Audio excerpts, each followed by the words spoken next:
Hello guys, how are you all? Welcome to my page. আজকে 27শে November. আমার স্কুলে ছিল ক্লাস পার্টি। আমি যেহেতু মর্নিং শিফটে পড়ি, তাই আমি সকাল 8টার মধ্যে স্কুলে চলে গিয়েছিলাম। গিয়ে দেখি স্কুলটা খুব সুন্দর করে সাজানো হয়েছে, চারিপাশে বেলুন আর বেলুন। তারপর আমি আমার ক্লাসরুমে গিয়ে ব্যাগটা রেখে আসলাম। তারপর বন্ধুদের সাথে কিছু ফটো সেশন করলাম। একটা ছোট্ট বন্ধু লাল পরি আর সাদা পরি সেজে এসেছিল।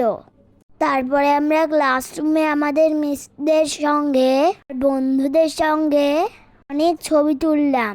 আজকে স্কুলটি এত সুন্দর করে সাজানো হয়েছিল, মনে হচ্ছিল খালি ঘুরে বেড়াই আর ছবি তুলি।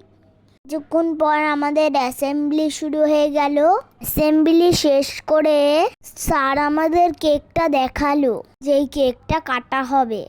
তারপর আমরা লাইনে দাঁড়ায় অনেক মজা করলাম।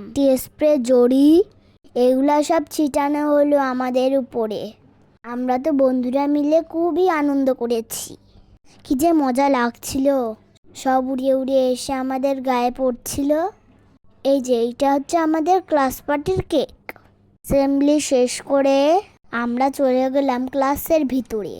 সব ক্লাস ঘুরে ঘুরে দেখছিলাম কি সুন্দর করে সাজানো হয়েছে।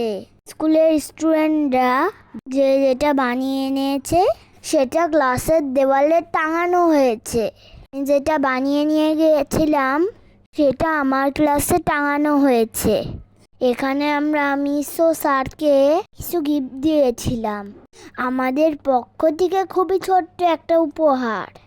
ক্লাসের ভিতরে আমরা সবাই মিলে অনেক মজা করলাম। এরপর ছুটির টাইম হয়ে আসলো। এরপর মিস আমাদেরকে একে একে নাম ধরে ডাকলো। যার যার গার্ডিয়ান এসে আমাদেরকে নিয়ে গেল। আমরা ক্লাসরুম থেকে বের হয়েও অনেক মজা করেছি। আমাদেরকে স্কুল থেকে একটা গিফট দেওয়া হয়েছিল, আর বেলুন, কেক, বিরিয়ানি, কোক আজকের ক্লাস পার্টি উপলক্ষে দেওয়া হয়েছিল।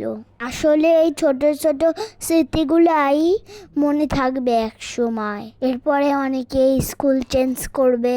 আমি আমার মিসদেরকে অনেক মিস করব, কারণ তারাই ছিলেন আমার জীবনের প্রথম শিক্ষাগুরু। আমাদের ফ্রেন্ডশিপটা যাতে ভালো থাকে এটাই আমার চাওয়া। সবাই দূরে থাকলেও যেন আমরা একে অপরকে মনে রাখতে পারি। আজকের মতো ব্লগটি এই পর্যন্তই বন্ধুরা। টাটা, বাই বাই, ভালো থেকো।